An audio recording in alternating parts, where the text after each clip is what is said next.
Today I'm going to be going over the deck that just won World Championship Osaka.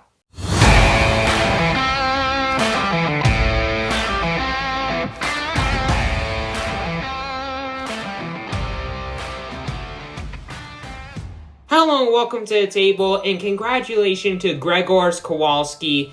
I'm sorry if I pronounced your name wrong, but oh my god, I am so happy to see Enigma win. Out of the first three decks that have won the World Championships, I'm the most happy to see Enigma win. And of course, it was the third World Championship because I love the number 3, and explanation that you don't need to know. Enigma Edge Ledger of Ancestry. Such an incredible deck. I love Enigma. It's a super fun deck. It is a bit of an evil deck, and this is especially leaning towards the more evil side of Enigma, but oh my gosh, it's so cool and so fun to see this deck win. So, Calming Gesture in a lot of the equipment suite, just very typical to see. Calming Gesture, just an amazing card. Not Crown of Reflection yet, but Final Spring Tunic in a deck that wants to get the most value possible. This card just makes sense, and plus Final Spring Tunic is just an incredible card, so why wouldn't this be the chess piece, basically, is what I'm trying to say. Plus, it's really good in combination with Phantasmal Footsteps, which, if you've never seen an Illusionist deck before, you wouldn't know how busted this card is. But take my word for it, this card is busted. There's a reason that it's as expensive as it is. So yeah, Phantasmal Footsteps, incredible card, especially in combination with Tunic.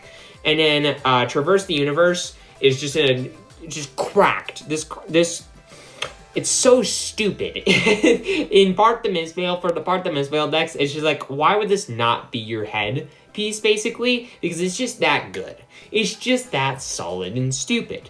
And, beyond the main equipment suite, Calming Gesture already has Arcane Barrier 1, but Crown of Reflection and Silent Stilettos is just other ways to get Arcane Barrier if you need it, especially Arcane Barrier 3 if you need it, because you don't want all of your ward things to die to stupid, annoying little pieces of arcane damage from something like Aurora or freaking Florian or whatever.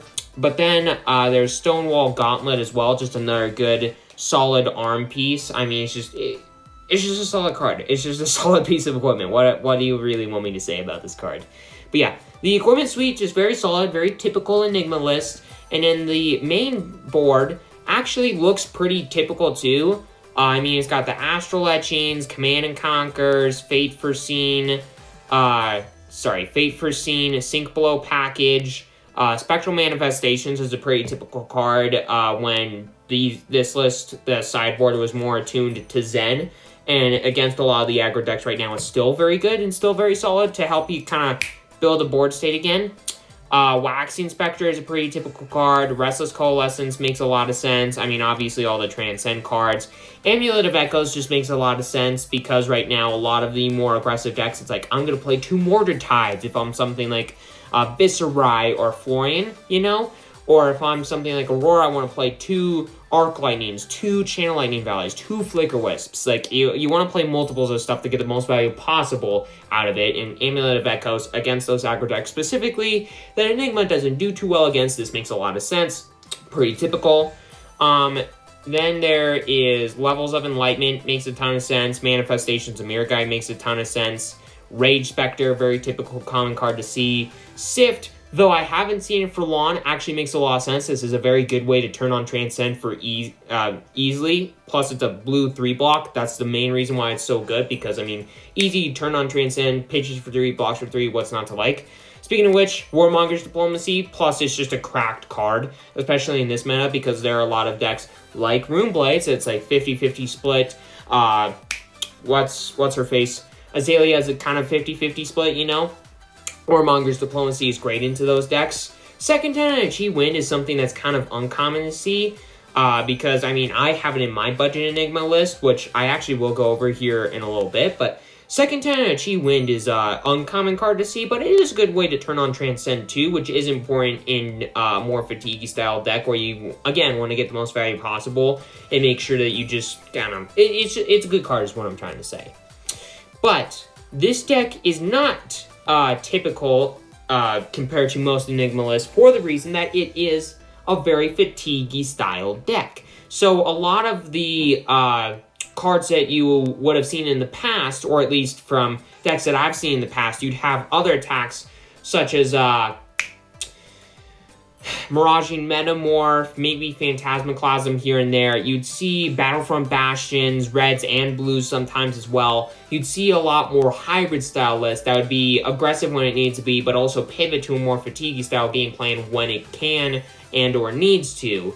But this list goes all in on the fatiguey style game plan, only having the attacks that it really needs to, such as, again, Command and Conquer and ones I've listed previously.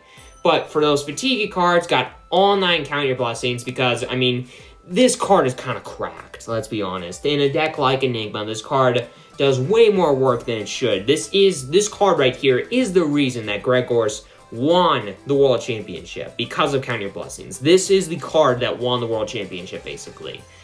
Sigil of Solace is, I mean, you see it sometimes, but it's very good in this list for allowing you to gain some life. Oasis Respite, something, I mean, it's good into the meta, but it prevents damage, it gains life. It's something that you don't see too often, at least from what I've seen in a lot of lists. I mean, it makes a lot more sense now with Rune Blades and Wizards being a lot more common. But Waning Vengeance is something you don't see very often, leaning more towards the fatigue style list. And a couple of other cards like Cosmic Awakening, Big Blue Sky, stuff like that kind of leans this deck more towards, hey, this is a fatigue deck, not a kind of hybrid deck.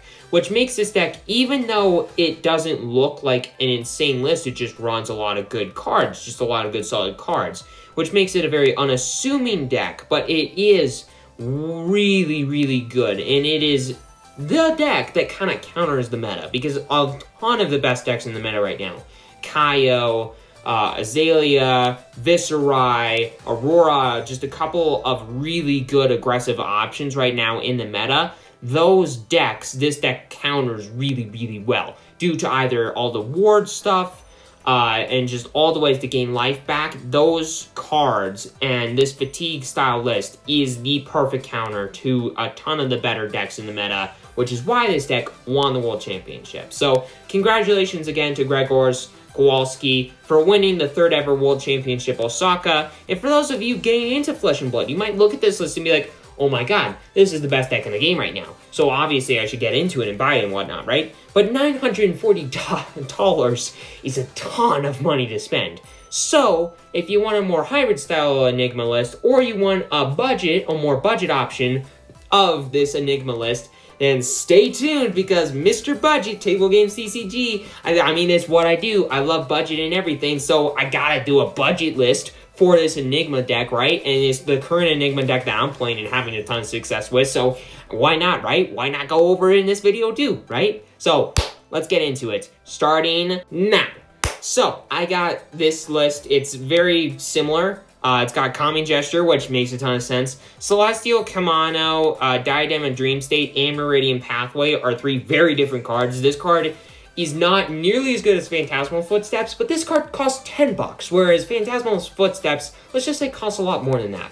And for a more budget list, Celestial Kamano and Diadem and Dream State is a very powerful combo, where whenever something with Ward is, like, destroyed, you gain a resource from the Kamano, and you can spend a resource with the Diadem to create a Ponder token, which is a neat little fun combo. Whenever one of those or both of those pieces die.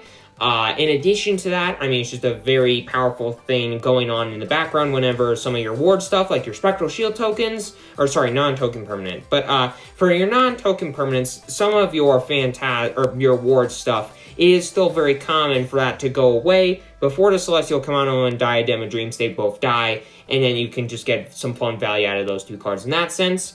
The main list is very similar to the one Grzegorz' list, but it has that more hybrid style feeling, with Phantasmaclasm replacing Command and Conquer in a sense. Miraging Metamorph just being a really solid aggressive card. Battlefront Bastion red and blue are in the list as well. But a lot of these cards in the deck are very similar. Astral Etchings is still in the deck. Sigil of Solace is in the deck. Fate Foreseen, Sink Below, Waxing Spectre. All very common cards. A lot of this deck is very similar to what you would see, just a more hybrid style game plan. Haze Bending is just a personal card of mine that I just really like, because it could just pump out so many Spectral Shields, it's not even funny. But yeah, a lot of this list is very similar to Grzegorz' with a lot of those typical Enigma cards, but it has some of those more aggressive pieces, Phantom Tidemaw being one of them, Shimmers the Silver, and the other ones I've listed so far are just examples of that. But this list, very similar, but it's a lot more budget friendly. I mean, it's $144 without shipping, so I mean, that's a difference.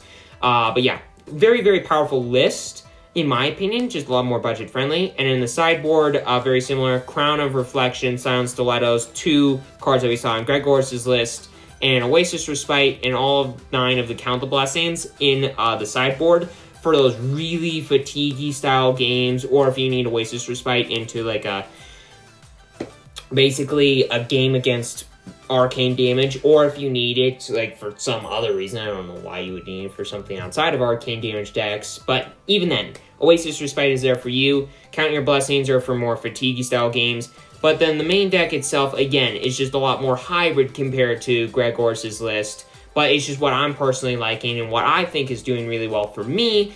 And while it's not the World Championship deck, it is still something that I think you should think about. If you want to create your own World Championship deck list, that is Enigma, and have some cool inspiration to build your own Enigma list. This is something that you can start if you want to go more budget, and you don't want to, you know, break the bank and spend almost $1,000. So there's that. But anyways, with all that aside, hope you enjoyed this video. Hope you all have enjoyed the World Championship. Go watch at least the last game again of the World Championships. It's a very fun game. It's a longer game, but it's a very fun game nonetheless. The people who are broadcasting and talking in the background, very good job. Samuel Byrne, just one guy from 3 Floating. God, I love those guys so much. But hope you all enjoyed the World Championship. Hope you're all enjoying Flesh and Blood and just how freaking fun it is right now. Hope you all, for you Enigma fans out there, are enjoying and loving Enigma. And for all that side, make sure to hit that subscribe button, hit that like button. It's completely free, you won't regret it. And have a great rest of your day.